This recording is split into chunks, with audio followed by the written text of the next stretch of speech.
Good morning viewers, आप सब कैसे हैं। मैं बहुत अच्छा हूं और होप करता हूं आप भी बहुत अच्छे होंगे। हाजिर हूं मैं अपने डॉग्स के साथ में और अपने इस नए व्लॉग के साथ में। देखिए, मेरे साथ में लियो है, साथ में डेज़ी है और बैकग्राउंड में है चिंकी मिंकी और बेला। देखिए, आज मैं आपको डिस्कस करने जा रहा हूं कि देखिए, सर्दियों की शुरुआत हो रही है और ये टाइम है डॉग्स के वेट गेन करने का। तो वेट गेन करने के लिए आपको पहले प्रिपरेशन करनी होगी। प्रिपरेशन क्या? देखिए, प्रिपरेशन ये होती है कि डॉग के अंदर कोई भी ऐसी बीमारी ना हो जिसकी वजह से उसकी हेल्थ को वापस रिगेन करने में कोई दिक्कत हो। इसमें सबसे पहली चीज़ होती है डिवॉर्मिंग। डिवॉर्मिंग मैंने आज कर दी है इनकी। मैं सोच रहा था कि डोंटल प्लस से करने की, लेकिन डोंटल प्लस मार्केट के अंदर बहुत ज़्यादा महंगी हो गई है। जो टैबलेट पहले 60 रुपीज़ की 50 रुपीज़ की आया करती थी, अब वो 130 रुपीज़ की हो गई है। उस टैबलेट के अंदर कुछ और भी न्यू चीज़ें ऐड कर दी हैं, उसका टेस्ट ऐड करने के बाद में उसको काफ़ी महंगा कर दिया है।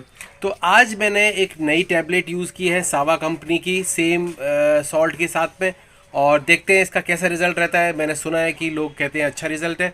देखिए फिर मैं आपको फिर रिव्यू करके बताऊंगा कि किस तरह का उसका रिज़ल्ट है। और आज हम लोग डिस्कस करेंगे कि इसके अलावा, डिवॉर्मिंग के अलावा, आपको और क्या चीज़ों का ध्यान रखना चाहिए ताकि जो वेट आपके डॉग्स का लॉस हो गया था समर के अंदर, वो वापस कैसे गेन हो जाए। देखिए, एक साइकिल है और ये साइकिल भी बहुत ज़रूरी है। आप कहेंगे कि ये गर्मियों में क्यों वेट लॉस हो गया।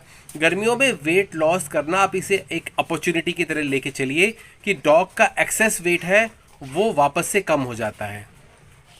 इसके अलावा अगर आपके डॉग के अंदर टिक्स की दिक्कत है, क्योंकि ये जो अक्टूबर नवंबर का मौसम होता है, ये बहुत ही अच्छा मौसम होता है जब डॉग्स को टिक्स की सबसे ज़्यादा दिक्कत होती है। और एक बार टिक्स हो गए तो उसके बाद में बहुत सारी बीमारियां इसके साथ आती हैं।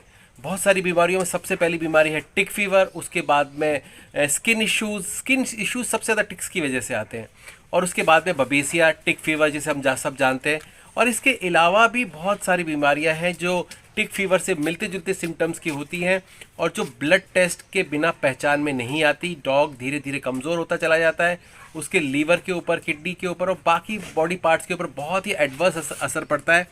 उसके बाद में डॉग वेट ही गेन नहीं कर पाता। वेट गेन करना तो दूर की बात है, बाद में उसके जीने के लाले पड़ जाते हैं। तो इसलिए मैं आपको कहूँगा कि दो चीज़ों का बिल्कुल ध्यान रखिए। सबसे पहली चीज़ है, आप डॉग की डिवॉर्मिंग कर दीजिए। वेट के अनुसार आजकल जो टैबलेट्स आती हैं वो 10 kg पर टैबलेट के हिसाब से होता है। अगर आपका डॉग 50 kg का है तो 5 टैबलेट्स, 55 kg का है तो 5.5 से 6 टैबलेट आप दे सकते हैं उसको। ये कोशिश कीजिए कि उसके वेट से थोड़ा सा ज़्यादा टैबलेट दे दें तो कोई दिक्कत नहीं है, लेकिन बहुत ज़्यादा टैबलेट नहीं देनी है। आप हर 3 महीने पे करिए। अगर आपका डॉग 7-8 महीने से ऊपर है तो आपको हर 3 महीने पर इसकी डिवॉर्मिंग कर देनी चाहिए। मैं बहुत जल्दी डिवॉर्मिंग नहीं करता, लोगों को मैं सलाह ज़रूर देता हूँ, लेकिन मैं खुद बहुत जल्दी डिवॉर्मिंग नहीं करता क्योंकि मुझे पसंद नहीं है बहुत ज़्यादा केमिकल्स यूज़ करना। तो मैं ज़रूरत के अनुसार करता हूँ। मैं 6 महीने में एक बार करता हूँ, कभी कभी मुझे लगता है कि सब कुछ सही चल रहा है तो मैं साल भर भी नहीं करता। तो ये आपके ऊपर भी है, आप कैसे यूज़ करते हैं डिवॉर्मिंग टैबलेट्स को बदल बदल के। मैंने एक न्यू टैबलेट यूज़ की, जैसे मैंने बताया, मैं उसके बारे में भी बताऊँगा आपको। और मैं आज आपको बताऊँगा कि अगर आपको फिप्रोनिल स्प्रे यूज़ करना है डॉग के ऊपर तो आप किस तरह से यूज़ कर सकते हैं। क्योंकि देखिए, हमेशा एक डॉग के ऊपर पूरी बोतल खर्च करना कोई मतलब मैं राय नहीं दूंगा। हाँ, आप पहली बार जब यूज़ करें तो अच्छी तरह यूज़ करें, उसके हेयर्स को पीछे हटा हटा के यूज़ करें।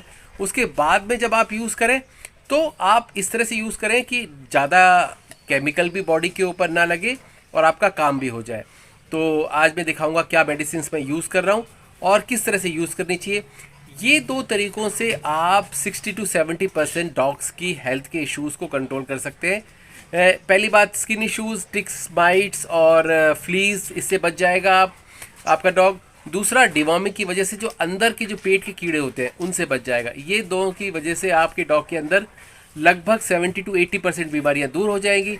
उसके बाद में आप डॉग को जो भी फूड देंगे, इस टाइम पे डॉग आसानी से खाते हैं, एब्जॉर्ब करते हैं। डॉग्स के लिए बहुत अच्छा मौसम है ये वेट गेन करने का और डॉग्स को बाहर घूमने का। तो आपसे मैं यही गुजारिश करूँगा कि आप इस टाइम अपने डॉग्स को तैयार कर लीजिए ताकि आने वाले 3-4 महीने वो अच्छी तरह से लोडिंग कर सकें, वेट गेन कर सकें। क्योंकि ये ज़रूरी होता है कि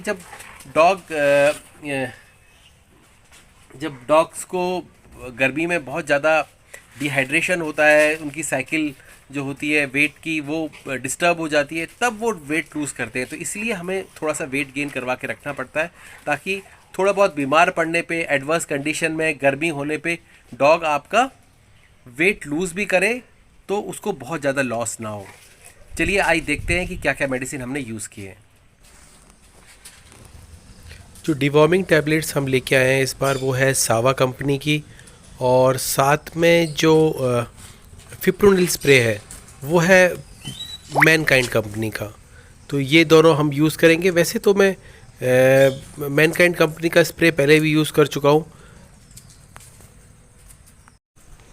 देखिए मैं आपको बता दूं कि डॉग्स के ऊपर जो मेडिसिन यूज़ करनी है वो किस तरह से करनी है। इसके बालों को ना पीछे से ऐसे रिवर्स में लाते जाइए, और आप इसके ऊपर मैनकाइंड कंपनी का सोल्यूशन जो है आपका एंटी टिक स्प्रे, जो फिप्रोनिल स्प्रे भी कहते हैं, फिप्रोनिल सोल्यूशन, ये लगाइए। वैसे तो अबिट्रा सोल्यूशन भी ऐसे ही लगाना चाहिए, रिड भी ऐसे ही लगाना चाहिए, लेकिन क्योंकि वो बहुत ज़्यादा अमाउंट में लगता है तो हम उसको आसानी से लगा लेते हैं। इसमें हम इसको रिवर्स करते जाएंगे और लगाते जाएंगे।